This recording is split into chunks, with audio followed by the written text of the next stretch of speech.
Today is Friday, January 22nd, and it's time for my daily live. So I missed out yesterday. I hope Scott gave you guys great information.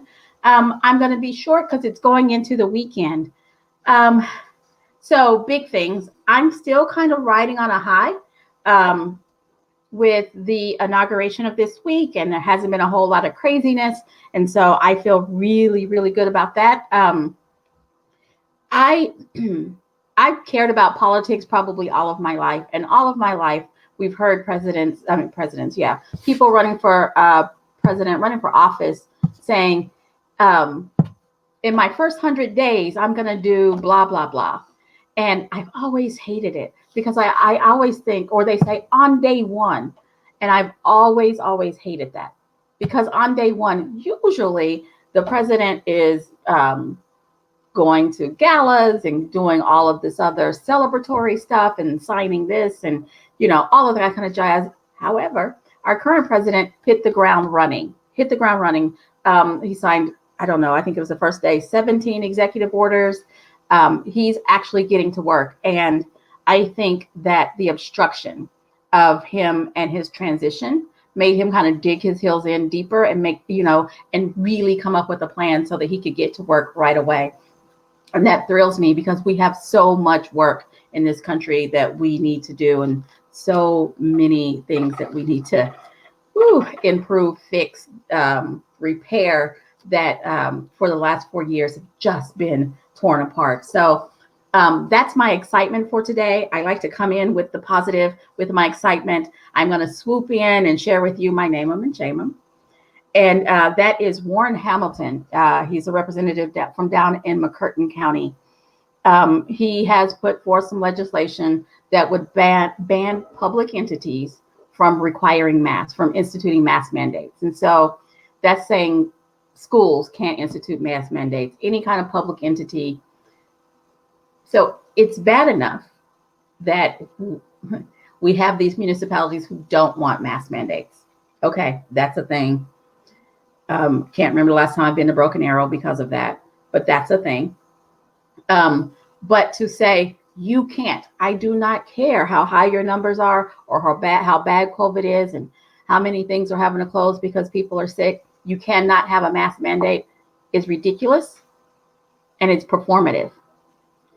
And by that, I mean, it's some big show to show that they're tough guys and that they're going to speak up for the no mask people. Cut it out. What about the rest of us? What if I, and it's true, only go places where I know they're going to wear a mask because I am not quite old enough to get my vaccine. And so for a while, I'm just walking around here at risk. And yeah, I'm saying but there's a whole bunch of y'all who are just walking around at risk. You're not an essential worker. You don't work at a hospital. You're not over 65. I'm glad that those people are getting their vaccines. I absolutely am. My mother got hers today. Celebrate. Super thrilled about that. But what about the rest of us? I can't get one. I'm not in phase 1, 2, 3, or 4. I'm in that phase where they say, okay, yeah, and the rest of y'all. I want to leave my house. I want to get out. I want to see people. I want to be around people. But I don't want to be around people who haven't had their vaccine, who aren't wearing masks, who aren't being careful, and I'm not protected. So at the very least, we could wear masks. And one of the least things is we can wear masks. One of the really least things is we can not make a rule against having masks. Crazy town. There's a bunch of those kind of bills, and they're ridiculous. And I'm just going to go on record saying that. And I will be calling some of my legislators, asking them to vote that down because it's crazy town. But we have work to do beyond the calls to action. Session doesn't even start until February 1st. So we have a little bit of time, but we do need to call our legislators. But in the meantime, if you haven't requested your absentee ballot for the rest of the year, it's not too late. Please go out. It's the Oklahoma State Election Board, the voter portal, and they've revamped the website, and it's right there as soon as you log in, right there in the middle to request your absentee ballot. All you need to know is your name, your address, and your birthday. Go out, fill it out. They will send you your ballots for the rest of the year. Just because you request a ballot doesn't mean that you can't vote early in person or vote in person on the day of. But it does help you, remind you that there's an election if you're not keeping up with me, because I'm going to tell you. And by the way, in a lot of places in Oklahoma, there is an election on February 9th. February 2nd is the last day to request your absentee ballot for that election. So if you're not watching me and I'm not reminding you, getting your ballot in the mail will remind you. So go ahead and request it. The Oklahoma State Election Board, the voter portals, right there on the front page. Request your absentee ballot for the rest of the year. Want to remind everybody who did absentee ballot for the first time last year, while we had the emergency mandate where you could send in copies of your ID. That was great, and I think it was easy for some people. That emergency has been lifted, and now you must get your ballot notarized.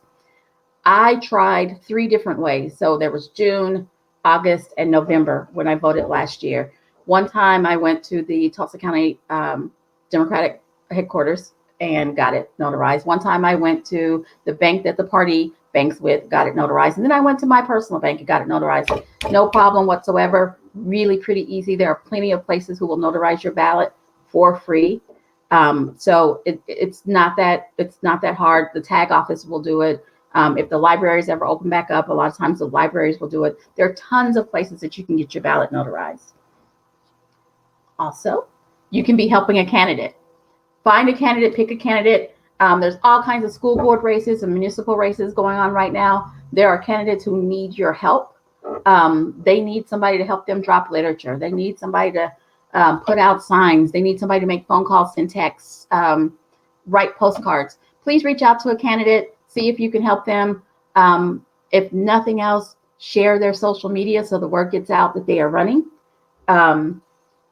And then I'm going to end. I think Scott announced yesterday. I want to thank Scott Hamilton for stepping in for me because I was at a DNC meeting yesterday and it was getting to the good part. So I didn't want to break out and Scott left.